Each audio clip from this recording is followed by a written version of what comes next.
Hey, welcome everyone to the Sharpe Way show. I'm so happy you've joined me this evening. It's Friday, which means it's Sharpe Way stew. You might say, Larry, it's supposed to be Sharpe Way soup, but no, this is meatier, so it becomes stew. That's kind of how it works. I am very lucky today that I have with me comedian Alia Janine. How are you? I'm well. How are you doing? I'm doing great. I am so happy that you joined me today. For those of you who want more information on Alia, please head over to aliajanine.com to check out what she's doing, to check out what's going on with her. I think you're going to like what you see. The thing I thought about first when I was talking to you was the idea of this quarantine hero piece you put together. Yeah. Which at first I thought was odd. Like I didn't get it. Yeah. I didn't get it. I'm telling you, I was like, what is she doing? I don't get it. And it basically seemed like I'm going to take a minute and you're going to watch me in the mirror.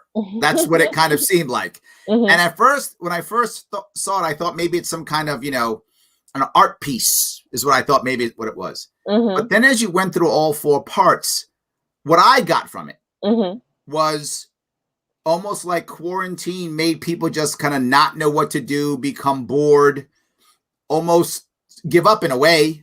Yeah. And then all of a sudden, you know what? That's it. I got some confidence. I got some pride. If you don't mind, I want to show a couple clips. Yeah, go ahead. So that people can see exactly what I'm talking about here and the way you put this together. Okay.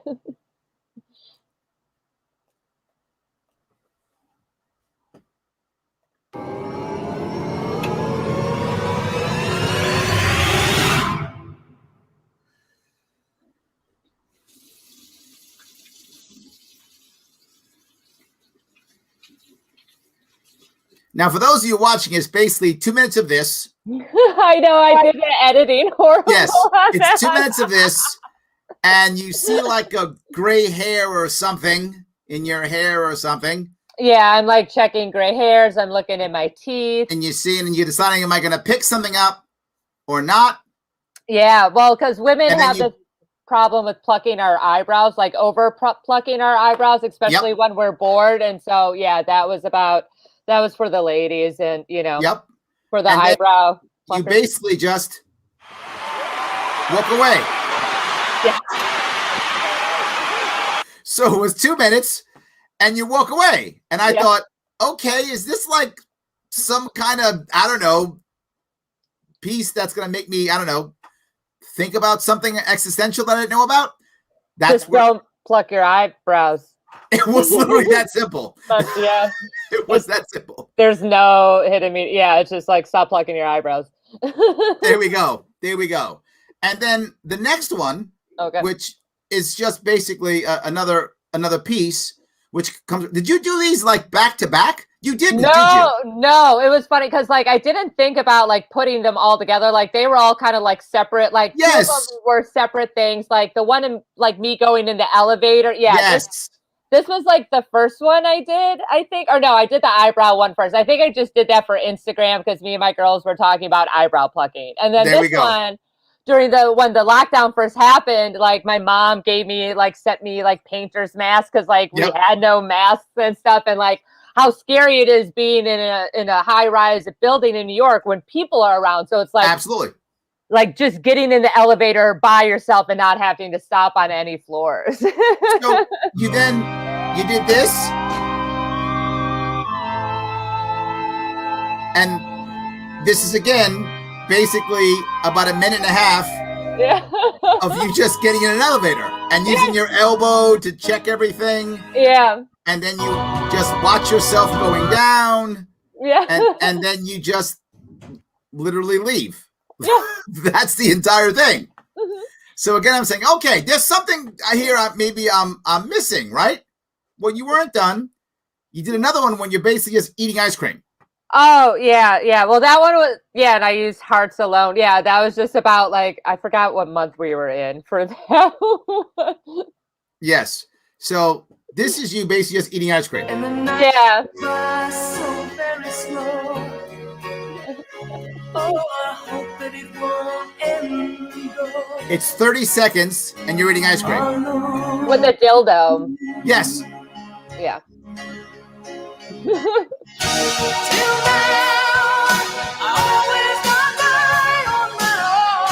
So I saw this as, okay, is this a cry for help? Like, what's going on here, right? Yeah. Is this a cry for help? Right? Yeah. This is looking bad. This is looking bad right now.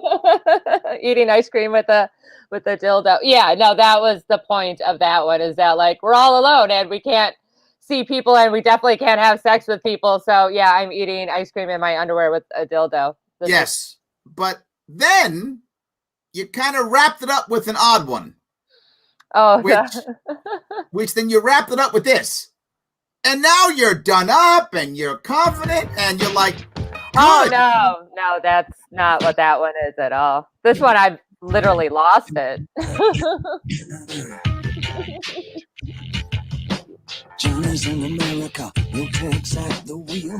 All right, see, no, I'm glad you said this because you said you lost it. That's not how I saw it at all. Yeah. So you're saying basically that what you were saying actually is that the lockdown actually that was the end. Oh, like you went nuts. Yeah. And I was thinking that you were able to rebound. See, look at me. No. Well, I'm the optimist. Yeah. No, that one. Well, because I actually lost some footage, which is the reason why like my makeup and stuff like that is like that. And I actually found it. So I am going to make like the other part that was supposed to go with it. And I'm not going to ruin it, but it's also very strange. But I lose it basically. Okay. In the bathtub, talking to a bunny rabbit kind of thing. It's super fun. And then I have like the little trailer thing that I made, the little movie trailer thing. Nice. Okay, so we got more to come. Okay, I like it. Yeah. There's one more to come. People kind of liked them. I don't know why. I was just trying to kill some time. I was bored as fuck. I love it. You can drop F-bombs. It's the internet. Okay. It's fine. F-bombs all day long. No worries. So, but this is the part that I liked about you tremendously, and one of the reasons why I wanted to have you on. Okay. Is there is a roughness and a rawness to your humor. Yeah. But there's an honesty behind it. I don't feel like you're actually being rough or raw. And if you are doing this, then you're a great actress and I've been fooled. But I don't feel like you're being rough and raw because you want the attention. I feel you're being rough and raw because that's kind of who you are, because there's an honesty to you in that you will show yourself in any way possible just because you don't mind saying who you are and what you've done and your flaws that we all have. Yeah. Have you fooled me or is it real? I would like to think I'm a good actress, but no, I am. I do try to be very, especially on stage and stuff like that. Online, it's a little different. Like I'm definitely maybe a little bit meaner and cruder, but I also have to deal with a lot of, weird men most of the time. So I don't really give a fuck about their feelings. Mm-hmm. So I'm a little extra when it comes with that. But yeah, no, for the most part, especially when it comes to my comedy, it comes from my life and stuff like that. And I believe like that's where my comedy come from, at least, like my life experiences, my observations and how I see certain things. And, I was raised differently. I've lived a different life than most people. So yeah, some people may think it is like really raw or like aggressive or sometimes outdated. Mm-hmm. But sure. With certain phrases and things that I say. But yeah, no, I always try to be really honest with my comedy. I do feel like you've kind of merged two parts, which to me is actually awkward in a way, but I think unique in that, look, I'm older than you. Yeah. But most of the comedy that you touch and the things you deal with tends to be of a younger audience, like you're doing the Instagram and things mm-hmm. like that. And you speak to a younger audience, mm-hmm. but sometimes I think you're right. Sometimes your age kind of comes out, right? Oh, yeah. Life experience definitely comes out. You have to know stuff to understand stuff. Absolutely. If you look at, the Instagram world now, everybody's done up. Everybody's in their perfect life. Yeah. Everybody's so super cool. But you're eating ice cream with a dildo.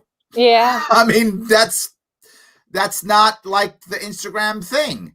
No. Is it working? Is it the future? Does it matter? I mean, You're not doing what you're supposed to do. I'm doing my air quotes, right? Well, let's be honest. I've never done what I was supposed to do, which is why I do comedy now. It works for me. Like, I do what works for me. I try not to put myself into little boxes. I don't like, being in cliques and stuff like that. I've always been a Maloner Dottie. No. But yeah, like, I do what works for me and my fan base, the people who follow me and who like me, they seem to like it. So I just do my stuff for the people who are my fan base, the ones that, are going to be buying my merch, that come to my shows. I'm not doing it for other comedians or for the internet. I'm doing it for the people who like me and for me, because I like it. So, well, you brought two different ideas, right? Which I like. One is you've kind of said that you're not concerned about growing a massive audience. You're concerned about keeping your audience and growing that audience and keeping them happy. Yeah. And that's not common either, right? Most people are like, I want to be a superstar. I want, 200 million followers. Yeah. Right. That'd be great, but it's unrealistic for the shit that comes out of my mouth. So. But the other thing you've hit is the thing that a lot of people don't realize. You don't need 200 million viewers or 200 million subscribers to make a living and to enjoy what you do. Yeah. It's not required, right? It's nice. I agree. I wish I had 200 million followers too. I'm with you. Yeah.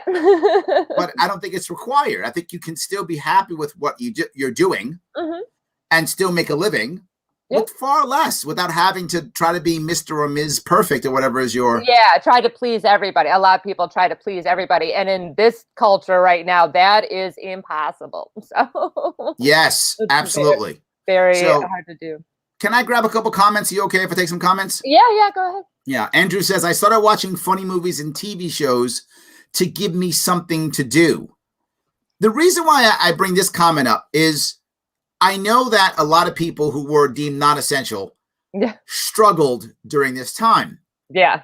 But some comedians have been able to kind of survive, right? Some have still struggled, right?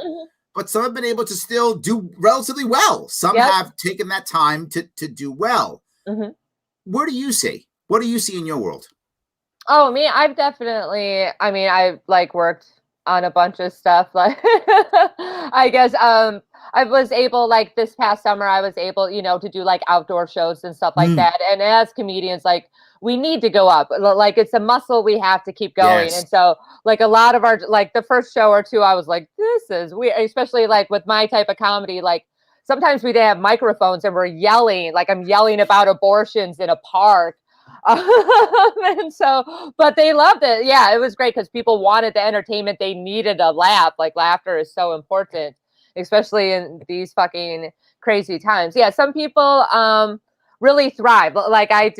I've done fairly well in quarantine, but I'm also really good at just being alone. So it didn't bother me. It was easier for me to work on stuff because I also knew everybody else was not out and about, because I do have that FOMO a little bit, especially when it comes to shows and getting up and stuff like that.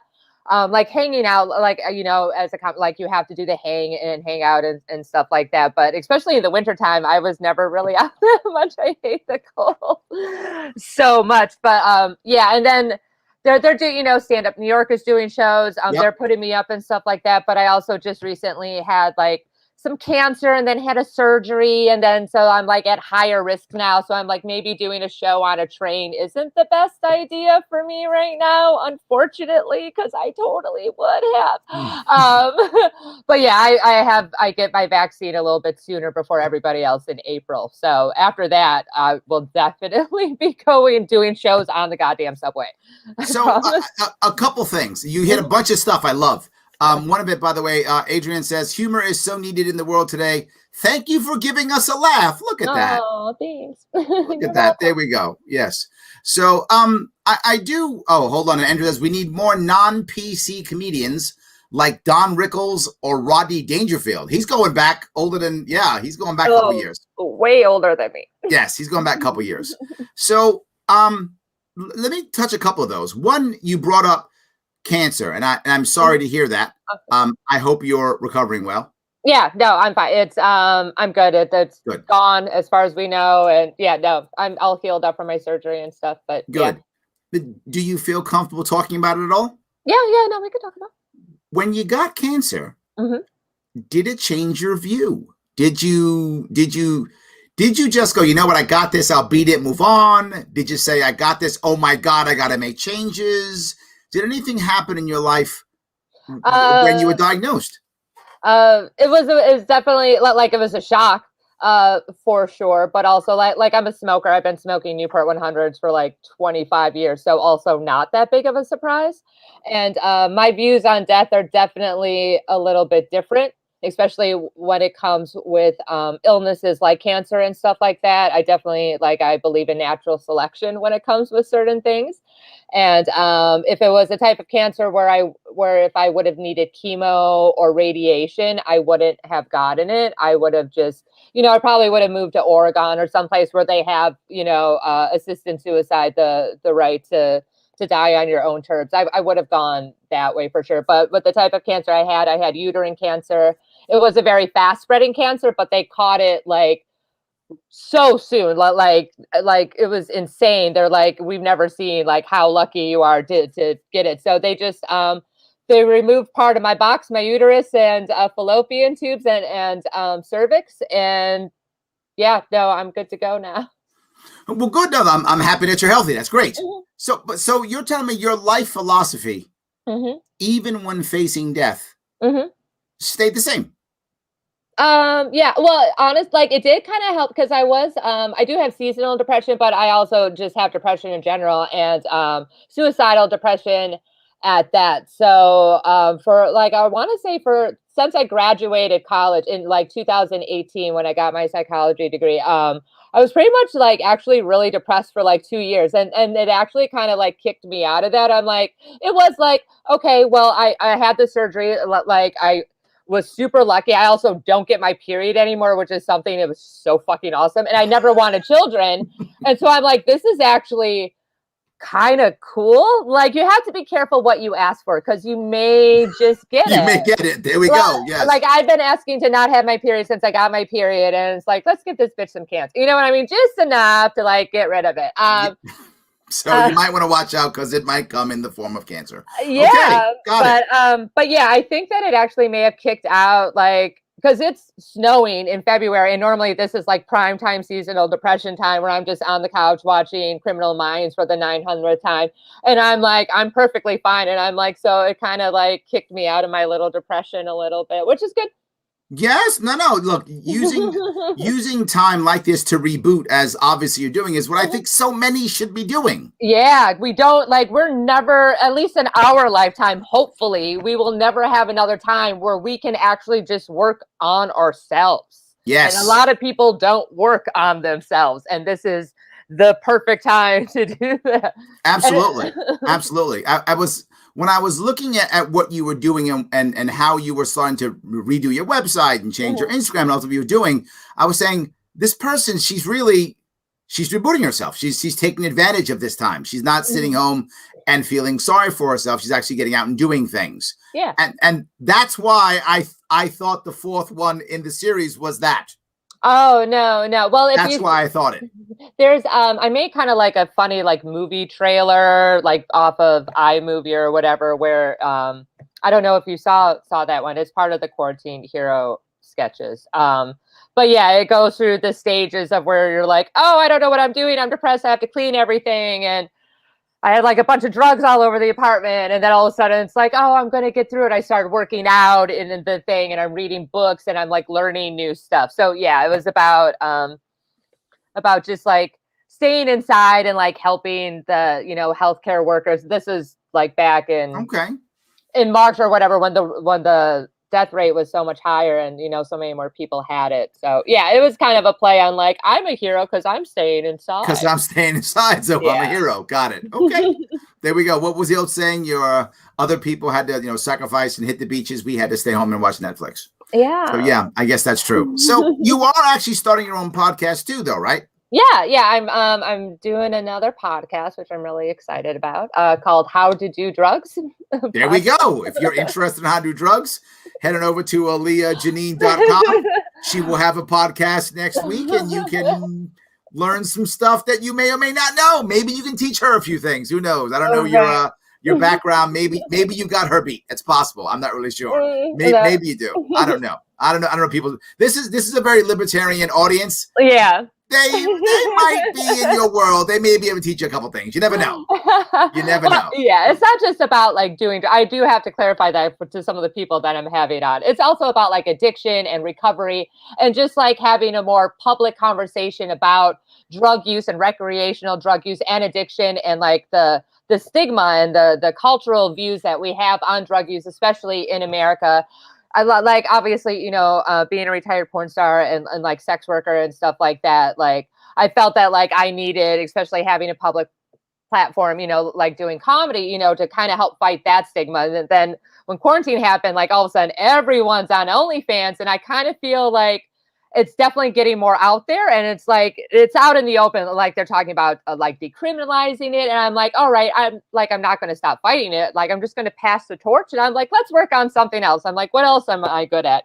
Drugs. Let's talk about drugs. There we go. We have to know what we're good at. 100%. I completely agree. I love that. 100%. So yeah, I mean, the I guess the other thing that I bring up is, as you're moving and doing these new things, I watched some of your actual your comedy sketch, your sketches, stand up, and you have a momentum that just keeps going, right? So you'll have 2 or 3 great laughs, then nothing for 2 jokes, and it doesn't change you at all.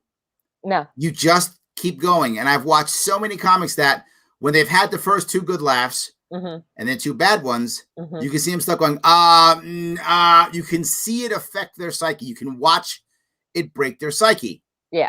It doesn't break yours. You just keep, it's almost as if you're not telling jokes to them. Telling them to myself. Yes. It's almost like you're just telling them to yourself. And there's some people watching. And if they like get it, it's fine. But I'm going to tell myself some jokes tonight. Kind of. That's how I do it. To be honest, but I've also been like, I'm naked on the internet, so I'm like, I can't. It's hard to bring me down. Okay. Well, I read my comments on Pornhub. There we go. I'm very humbled. Well, but that was a point that I wanted to bring up. You've been humbled, but you still have pride. Yeah. Right. Yeah. It isn't like, and I know many people who have had down times in their life or done things they, regret for whatever reasons they may regret them. Sometimes they're broken forever. I'm sure you've seen it. Oh, absolutely. Yeah. Right? Without a doubt. Yeah.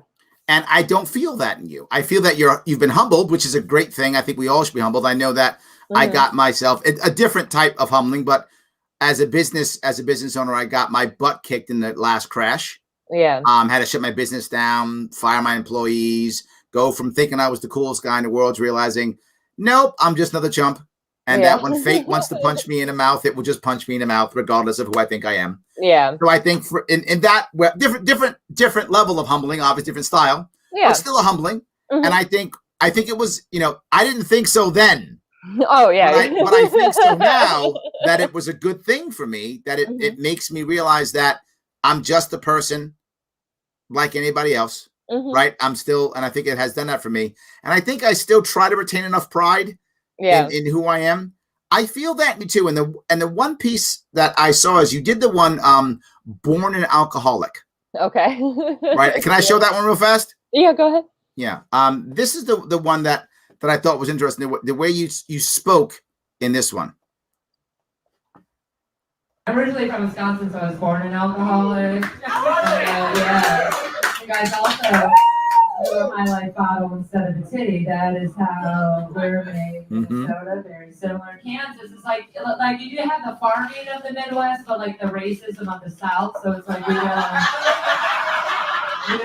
we really count you as part of the Midwest.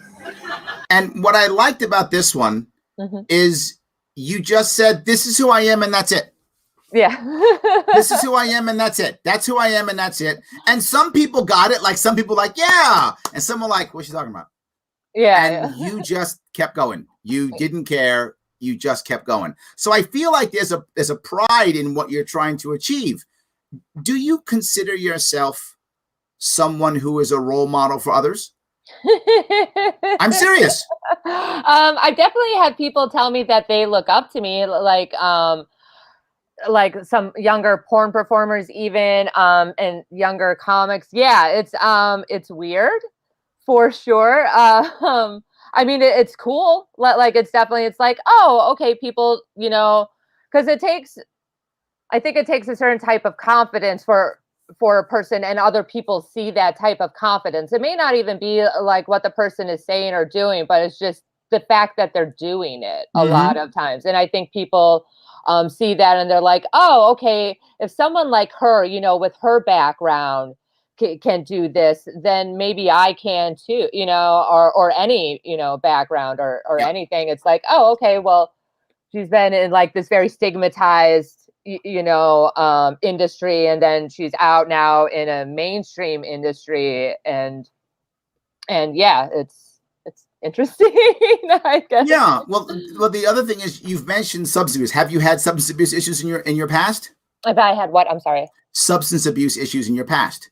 Oh yeah, no, absolutely. Well, not really. Like, I'm actually really good at doing drugs. Well, there we go. That's good. Yes.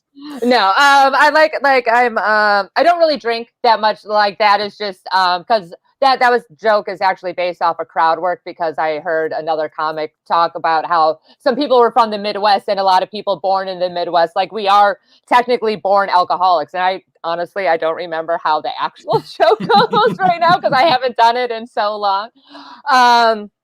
But yeah, that was just a crowd. Because I see that my mother was an addict and was a convicted felon. Yeah. And the stigma that she held was the same, but she did her best to hide that stigma. She didn't talk about it. She didn't bring it up. She would lie on her forms and not say she was a felon and none of that stuff. Yeah. So she would hide the stigma. And one of the reasons why I became an entrepreneur is because I felt tired of seeing my mom be a hostage. Any place she was employed, she couldn't, if she was afraid to quit, wouldn't question her boss, nothing, because she thought there's no job there. So we started a trucking company, and I made her 100% owner, and she was just the boss, and you can't fire her when she's the boss. Yeah. No, there's definitely, especially being a sex worker and drugs. Like, when I was in porn and I lived in LA, like, I like cocaine. I like mushrooms and stuff like that. When I was younger, like in my 20s and stuff, I used to do a lot of cocaine, to the point where, like, I got really sick and didn't do it for years. But yeah, there is that. I was very worried about that stigma of being like in porn and like even doing like mushrooms, which I like to do. Like, pot was fine. Drinking, like, now that I'm getting older, like, I could barely drink anymore. But yeah, there is that stigma, especially with people in certain types of felons and stuff like that, which is another reason why I want to do the podcast, How to Do Drugs. Sure. There we go. Yeah. But I definitely tried to like hide the fact, I didn't tweet about, like, now that I'm in comedy, I tweet about cocaine all the time. Half the time, like, I'm not doing cocaine. I'm just tweeting about it. Like, I have like 5 cocaine dealers, just from tweeting about it. I have some DMT dealers and stuff. And I'm just like, thank you. I mean, yeah, every once in a while I absolutely do some cocaine, but not as much as I tweet about it. Okay. Don't believe everything you read online, you guys, especially. So for like every 3 coke tweets, one of them you're pretty much high. Yeah, like maybe 1 out of 4 or something. Okay, like, good. Especially during quarantine. Like, I was like the 40-year-old woman on acid in Central Park, like, for most of quarantine, like in the summer. Here we go. Yeah, no, I did a lot of drugs this quarantine. So let me grab a couple more comments. Okay. Adrian says, I lost it one day and put on an evening dress and watched an opera on TV. Yeah. Quarantine made us all batshit. Yeah. Oh yeah, yes. I've definitely had dress up days where I'm like, I'm just gonna put on a full bead on my face. Let's put a dress on and just sit in my living room eating canned raviolis. There we go. Fine, everything's fine. So Stephen says, we all know we will die. Sometimes I go, maybe it would be nice to be given a range. Yeah, right. Yeah, that's not bad. Yes. A little timeline. Yeah. It's true. You got a little bit. Well, it's funny. Both my parents passed of cancer. Okay. And when my father died, he was young. He was in his 40s when he passed. Oh, yeah. And my mother was a bit older. She was in her late 60s. But when my father passed, he was all about, nope, I want to live no matter what. I want to live, do it no matter what. Cut me open, do whatever it takes. I want to live. Yeah. But my mom wasn't that way. My mom was like, no, I've got a granddaughter. I want to spend time with her. She was retired. Yeah. And her retirement was spending time with my kid, her granddaughter. That's what she wanted. So she was like, if I can't spend time with my grandkids, then I want to go. Like, this is what I'm here for, right? That's what I'm doing, right? So if I can't do that, then why am I here? Yeah. So she was much more about quality of life than she was quantity of life. So yeah. So, well, let's see if I can grab a couple more of these. Paula says, checked out Alia's Instagram page. Does she have a YouTube channel? Yes, Paula. Head over to the description and you will see I put all 4 of her things there. Click on any of those. Please click that. You will be able to enjoy all of her goodness. All of her goodness. Jimmy says, I do like the issues she addresses. Oh, thank you. Well, there we go. You're getting a fan. Look at that. Yay! I love that. There we go. Steve says the stigma is horrific, and the primary reason people don't seek help. Yes. Awesome to hear more discussion about this subject. So Steven's like, yes, absolutely. Thanks, Steve. Michael says, John Belushi quote, I'd rather be an anarchist than a professional. That's a good one. Okay, there we go. I love that. So let me grab a couple more. We're getting a lot of comments here. So you have tweaked some people's, I guess you've tweaked their interest. The only time mom had to come to school, the English teacher told her I was a class clown and she'd lose control of the class. Wow, Michael, you were messing everything up. Okay, I got it. Adrian says, we are libertarians, no stigma, nor judgments here. That's true, right? I don't know if you know much about the libertarian movement at all.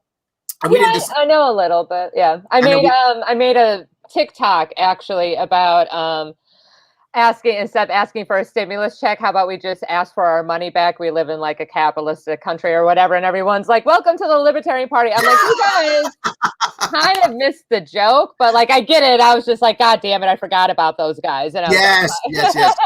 We're always recruiting. See, we are always recruiting. Yes. When you're a small party like us, we are, what did someone say? Oh, come on in. Absolutely.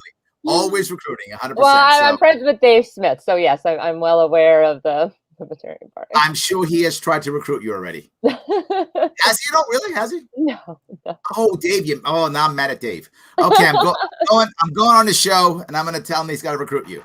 So yes, but our movement is all about legalizing, all drugs, particularly cannabis. We're all about decriminalization of sex work, decriminalization of all those things, getting rid of stigma. I literally just had someone on the show talking about, suicide and how that when someone wants to commit suicide, they teach themselves, they lie to themselves and say, well, you know what? Everyone's better off without me. Yeah. And one of the things I say is we're not better off. Yeah. Right? We're not better off without you.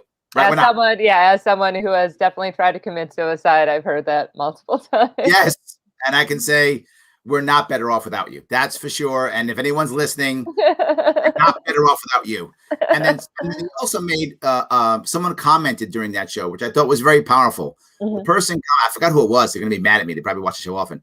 But the person said, the pain of suicide, when you have pain, suicide doesn't end the pain. It just shifts it onto those who are left. Yeah, it really does.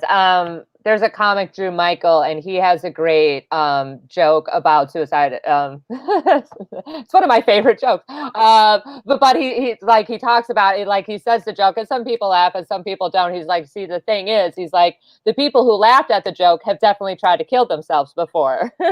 He's like, because suicide, like these types of jokes are for people who have actually had to deal with it. Like, because once you die, like you said, all the pain is shifted onto those who are still alive. Yes. And that's the thing that, when the person I was talking to was a veteran, right? I'm a veteran. I'm a Marine Corps veteran.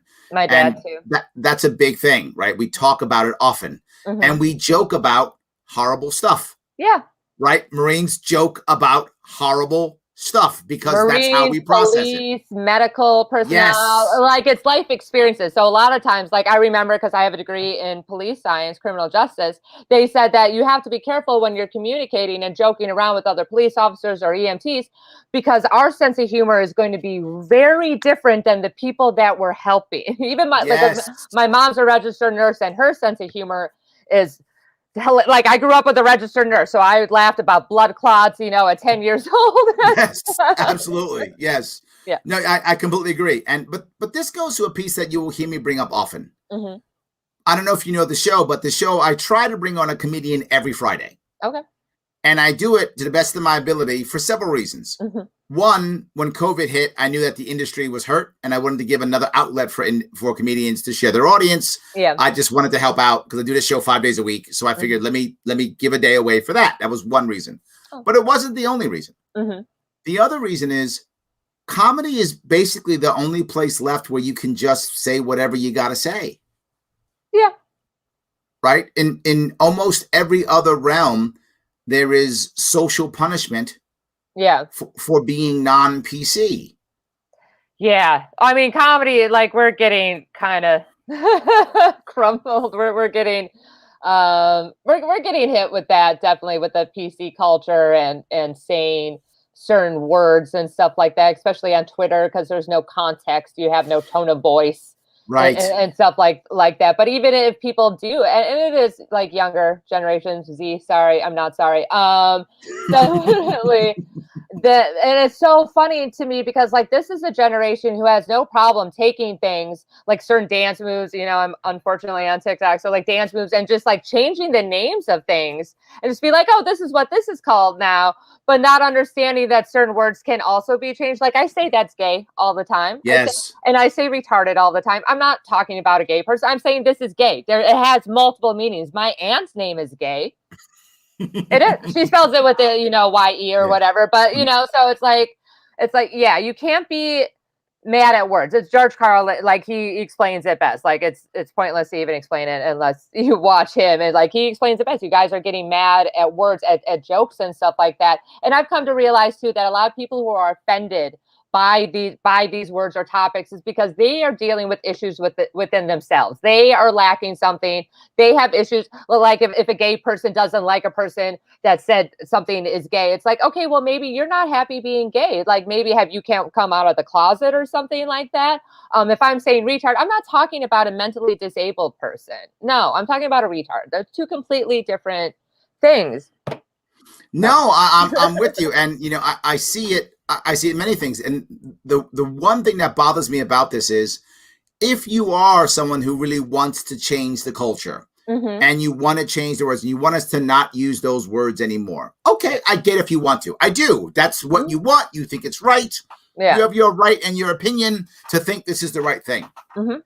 When you decide to cancel someone or you decide to do the one strike and you're out rule, do you think you've changed the person's mind? No, you're just going to make them, like, anytime anyone tries to do that to me, I am going to double, triple, quadruple down. Absolutely. Yes. Especially with the heck. I had a heckler. I had a girl, because I had said, I'm retarded. And she's like, oh, you're doing so great until you said retarded. I'm like, bitch, you are being fucking retarded right now. There we go. Yes. Yeah. But that's what happens, right? Yeah. If you act like one strike and you're out. Right. Yeah. She's basically said, your show was great. Oh, you said that. Yeah. Now you suck. Yeah. You're not allowing people to change or to grow or to learn from their mistakes. Like, Kevin Hart should have absolutely fucking hosted the goddamn Oscars. Like, there is no reason for him from a tweet and like, there's people getting fired from tweets from fucking like years ago. Like, things were different back then. Like, some of the shows that I watch, like from the 80s or 90s, like some of the movies like that, like Porky's or something like that, that could not happen now without people freaking out. I just watched Soul, which is a great movie from Disney. I watched it with my friend Pockets, and he's telling me, he's like, people are really upset that they put a white woman's voice in a black man's body. I'm like, what? Because and he's a black man too, and he was very upset. He's like, it's so but I'm like, it's because they switched. Like, it's not like It's not like it's an intention. Like, I'm like, do they not understand how the movie works?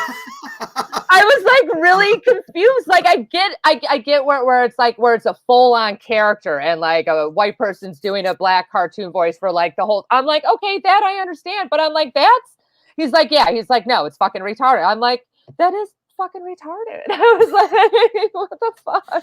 Absolutely. Andrea says, what would George Carlin have to say about all this madness? Oh God. Yes. I mean, a lot of it he kind of has already said. Like, yes. it's kind of evergreen, to be honest. I want to say that a lot of his bits are evergreen. It's the same as like that movie, The Network, where he's like, I'm mad and we're not going to take it anymore. Right. Or with the media and stuff like that. It's nothing has ever changed. We're just doing the same shit in a different time with fancy Absolutely. technology. And now we have this cool thing, Clubhouse. Have you heard about this? Oh, yeah. No, I've been on before everyone else was on it. I'm cool. Yeah, because it was the 90s chat rooms that we had 30 years ago. We just get to talk. That's yes. It's so toxic. Oh, God. Clubhouse 30 years ago we were doing this, and now it's cool all of a sudden. I'm like, yeah. I guess there was another app that was very similar that didn't do well. But yeah, it's just an app where like you just go in rooms and like are able to talk to other people instead of like chat. Or like type or whatever, and I'm just like this is the reason why I don't listen to podcasts. If I want to hear my friends talk, I'll just call their dumbass. You know, don't say that. You're gonna be a podcaster. You always listen to podcasts. They're amazing. Yeah, they're great. They're so awesome. I love them so much. I listen to them all of the time. There we go. Now you're getting it. Yes. So great. You can't sell pizza and say pizza sucks. Well. Just say it. You can't sell pizza and say pizza sucks. Can't do it. You got to just say pizza's great. Eat some more pizza. So happy Friday, Connie says. Great guest. We love Fridays in the Sharpe Way, even when I have to tune in on the down low at my kids' ball game. I like that. So I hope your kids still do well, Connie. Yes. I hope they do. Okay. Absolutely. Yes. Stephen says 70s Gen X. That's what I do. Yeah, you know, it's funny. I'm a Gen Xer too. Yeah, I was born in 78, so I'm like the exennial or whatever. I'm a Gen Xer. Fuck the millennials. You're a Gen Xer. You are. Yes, you're definitely a Gen Xer. You're middle. you're right. The middle Gen Xer. Yeah, the exennial one or yes. Whatever. Yeah, I'm at the edge. I'm from the 60s, so I'm on the edge. But I'm a Gen Xer too. So yeah, I totally get it. Yes. So Paula says, hopefully comedy stays that way, but the days of the days of Lenny Bruce, Richard Pryor, and George Carlin are a thing of the past, it seems. I'm not sure about that. I think we have people like that. Oh, no, we're fighting. There are way too many comics who are like, we are telling jokes. If you're offended by Joan Rivers, if you're offended by jokes, then don't fucking listen to them. Yeah. Like, if you're offended by something, then you need to work on whatever the fuck it is. Like, yeah, there are obviously very offensive jokes. Like, I hosted like multiple open mics where I would hear people say shit where I was like, Jesus, fuck. And then, but they're working on it. And then all of a sudden it's a great bit. Yeah. So it's, people. Can you tell as a comedian, can you tell when their intent is actually bad with the jokes? Like there are some racist people who are actually just saying racist shit. Absolutely. That's true. And there are some who are just making jokes and are trying to make you laugh and think it's funny. Can you tell? Yeah. I can, but I'm also good. I'm very good at like reading people in general and men and stuff like, like I could tell with that and hosting open mics and stuff like that. Yeah, no, I'm pretty good at telling which ones are intentional that have it in them. Right. Yes. Yes. That have it in them, what I mean? Yeah. And the ones that are just like, this is just a fucking joke. You know what I mean? That's just a joke. Yeah. Right. Paul says Kevin Hart was expected to grovel. I hated how he was treated. Yeah, it did. It was fucked up. Yeah, it was like years old. And the time period, that was perfectly fine because no one said anything about the tweet back then, but pull it up freaking 10 years later. Yeah, it's 10 years old. Jokes change. People change. Allow people to change and grow. That's the thing. People don't want people. If you want things to be better, you have to allow people to change and maybe see how they were wrong or whatever. Yeah. But yeah. People don't want to do that. They're like, no, you're wrong and you're fucking canceled. what I always say is you want to focus on the systems and be a lot more lenient on the people, right? Yeah. If the system begins to fail, or the example I'll give is I was talking about education, and I was talking about the idea of, letting teachers, give them more freedom to teach, give teachers more freedom. We don't need so many administrators on them. Give them more ability to teach, particularly like kids with special issues or concerns. Give them some more freedom, right? I'm not saying let them just go out there and give them more freedom. Yeah. And a response I often get is, but then when teachers start making mistakes, I said, some will. They're just humans. Some are going to make mistakes. But if you think a bunch of your teachers are going to make a mistake, you have a systemic problem. You shouldn't be producing bad teachers. Like there's teachers who want, like these people want to teach. They want to help. They love kids. They want to help teach. Let them do what they will. Yeah, of course we're good. Yeah.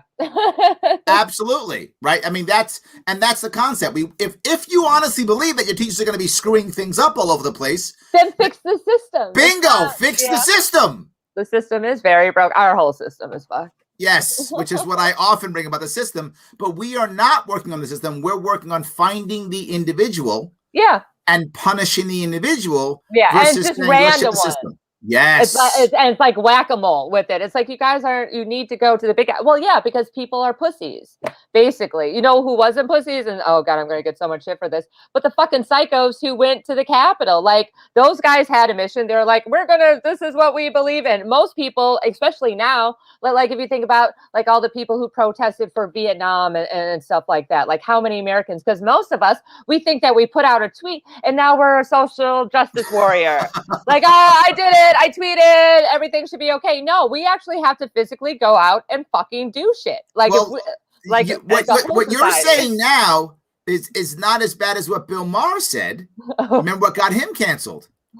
Oh, do you remember that? Get canceled? I don't know. No, he got canceled years ago after 9/11. When people were calling the people who attacked 9/11 these cowards.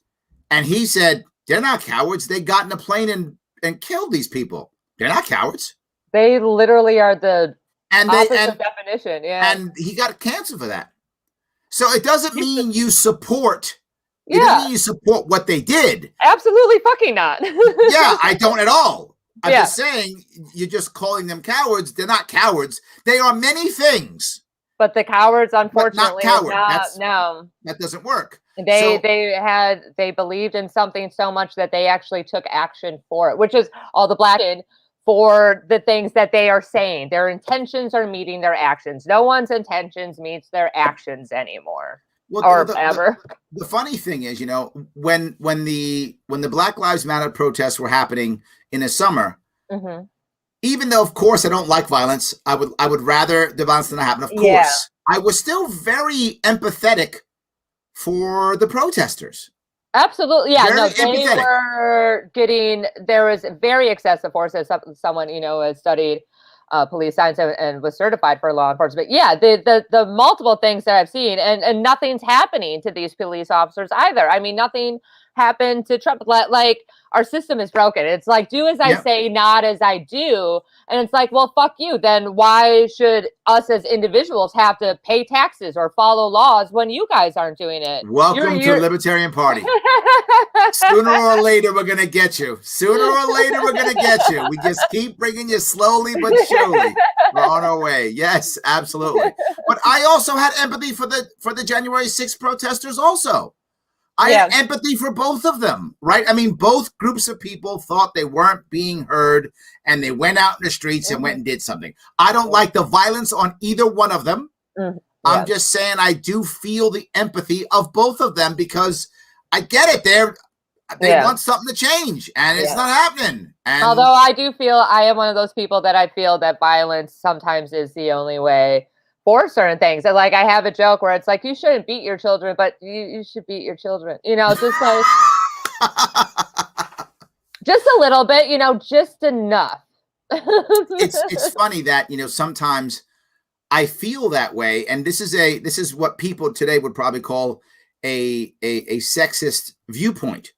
And maybe it is, but I feel from my own experience, and I think from my own experience, that sometimes teenage boys need their asses kicked. Oh my God, so fucking much. They just need their asses kicked. Like it's so a bad. good thing to just punch the shit out of a couple of them. It's just it would help tremendously. People need to be hit at least once to know the consequences. Like there's a couple. This is Bill Burr talks about this. There's a comic. Well, we'll use that term loosely, and like this like wannabe comedy journalist or whatever, and they just say whatever they want without consequences. And when people confront them, like one dude actually called a lawyer. Like I tweeted him. I'm like, motherfucker, I'll fight you. I'm like, I've been trained to fight men. I'm like, I have 3 fucking lawyers. They are not happy with the tweet that I sent, to be honest. I'm like, because people like you need to be hit. And some dude's like, oh, you're telling him he doesn't have freedom of speech. I'm like, no, he has freedom of speech. But if he's going to tweet things, then why is he being such a fucking pussy? And he won't say it to their face. I'm like, you're just trying to deflect from the fact that this motherfucker's a fucking dick skin. Like he is a dick skin coward. Like that's a coward. So yeah, so I'm probably going to get arrested fairly soon. I don't know. Get arrested. That's a bad idea. Don't worry. You were joking. Just say you were joking. I was right here. Joking. I have screenshots that say that he will fight me. So there we go. Yeah, lawyer's still not happy. Well, no, but I look at my own father, and my father was far more violent than most fathers were of the day. He was very much about, grab the belt first, ask questions later, right? Yeah. He was much more that way. My stepmom was like that. But if I look at it that way, of course I don't do it to my daughters. I don't, and I wouldn't be that way to my daughters. Yeah. However, that's actually child abuse. A couple smacks here and there. Yes. So I wouldn't. But I gotta ask myself, would I have rather had him be arrested by CPS and me put into the system, or would I rather have him? Hands down, I'd rather have him. Yeah. Because even though I think his way of raising children was not the best way of raising children, that's my personal opinion. Others may disagree. I think he loved me. I know he loved me. Well, yeah. I mean, that's also because you were born in the 60s. So yeah, that was a completely different time. Like I, in the 80s, like beating your children was fine. Like in the middle, like just spank, like grab them. Like my dad, because he's 6'10", 300 pounds. Like he didn't. Did you say 6'10"? Yeah, 300 pounds. Yeah, he's a little man. Yes. He used to just pull me, like, and then take me. Like he had a 5 spank roll. It's my stepmother who was the fucking monster. But yeah, he was always he talked. He did a lot of talking with me, which was great. Which is weird for if you ever met him and the things that he's done. He was actually he was a good father. But yeah, I think it was just a different time period, sure. and that was very normal. Now you see that, and taken away instantly, you'd be thrown in jail. And absolutely, yes, absolutely. So the answer is have the state take over the parenting because the state disagrees with the parenting. Yeah, but sometimes that's worse. My father was put into the system. My whole father's side of the family was put into a system after a divorce because they didn't know what to do. Because they did at that time, they didn't know that they could just give them to the mom. They're like, "Oh, you have to go with a real family." yeah, absolutely, yes, that kind of thing. But sometimes being put like it is, it's like, is the grass greener on the other side? It's like stay in this abusive relationship. Yeah, well, and it comes with that different times and stuff. Yeah, you probably would stay with your dad. I say that. So Connie says the PC culture is BS. We had shit handled in the 80s. We all got along. Yeah. There's a lot of cocaine in the 80s too, from what I hear. From what you hear, yeah. Your friends told you. So I was like 6. I definitely wasn't doing cocaine in the 80s. I love Bill Burr. We got a Bill Burr fan. In fact, he literally has it as his profile picture. I love it. Yes. Spare the rod, spoil the child. And Craig Miles says, "I will kick your teenage son's ass, Larry Sharpe." Yes, the odds are, if you have a teenage son, he probably needs a good ass kick. He probably does. Just a good smack. He probably does. I remember, when I was on football, I played football in high school, right? And I remember the coaches used to physically manhandle us. Oh yeah, I remember. Like I used to get slapped in the grab us, throw us against the wall. I remember, this is a true story. We were undefeated for like 6 games in a row or something like that. Yeah. And we were losing in the first half of a 7th game, 8-game season. We're losing in the second half. We go to halftime and we're in an away game. So we all go into the bus. We come into the bus and our coach walks in, finds the first kid, punches him dead in his chest and drops him. Just walks in and goes, walks right in, walks and just goes, boom, drops him. Now, these are football player kids, right? Yeah, so they're not little kids. Yeah, they're big. And our coaches were monsters. So he walks in, drops the kid. He punches him. Remember, he has football pads on. Yeah, so he's still through the football pad, dropped the kid. We're all like, he's like, do I have your attention? We're like, yes, you sure do. We won that game. Yeah. We won that game. So, yeah. But that's how it was. When I went to boot camp, yeah. I went to boot camp in the 80s. Yeah. I mean, we were physically manhandled. Yeah. Right? Yes. I went to Catholic school when I was younger, and yeah, they had the rulers to the knuckles. And then in high school, I was beating up a kid. This guy. I was beating up my kid. I love how this story works. In Catholic school, I was beating up this kid. Great setup. No. The Catholic school, that was different. That was when I was younger. This is in high school. Yeah, this kid, because he tried to rape one of my friends at a party, and he was just my God. He was just this scrawny little kid. I remember too. And I had picked him up by his throat and like was banging his head against the locker. And then the vice principal, Mr. Ingstrom, I'll never forget this. He just he grabs my shoulder, whips me around and then literally picks me up and throws me over his shoulder. He's like, I think you need a day off, Alia. And then he walks me downstairs. Because I didn't get detentions or out of school suspensions. I got days off. So he's like, I think you need a couple days off. And I'm like, fuck that motherfucker. You tried to rape my friend. And he's like, and then he's like, what? He's like, okay, well, we will deal with that in another way. That's good. Well, I think Missy is in love. She's like, I found my people. So there we go. Missy's good. Yes. Catherine says CPS should not exist. The government doesn't belong in our homes. Oh, I like that. See, libertarian. See that? Here we go. Connie says, you get a sticker. You get a sticker. Everybody gets a virtual sticker. Oh, we're all winners. Thank you, Connie. Thanks, Connie. We are all winners. Absolutely. So I want to, before we wrap this up, I don't want to hold you too much longer. Before I wrap this up, is there anything that you think you want to say or talk about that I might have missed? No, I mean, we covered a lot. We talked about pizza. We talked about suicide and cancer and how we need to hit our children. Yeah, that's good. That's a lot of good check boxes right there. We talked about drugs.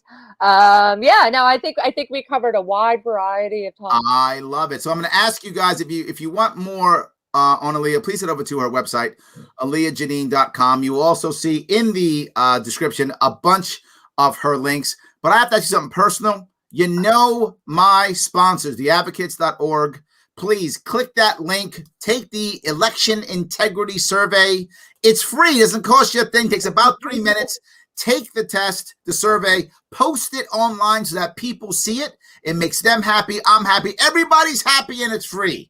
Now, if you happen to be super wealthy, and I hope you are, head over to patreon.com/Sharpe Way and throw me some cash. I would like it. $10 is awesome. It helps me pay my team, build my team out, so we can put more stuff like this out every single day, guys. You see me on it every day, 7 o'clock, trying to bring you the best, coolest entertainment and trying to convert people libertarians. Come on. Slowly but surely, I am doing it. Alia, anything to wrap us up? No, thank you so much for having me. All my stuff is on my website. Excellent. Guys, thank you so much for watching.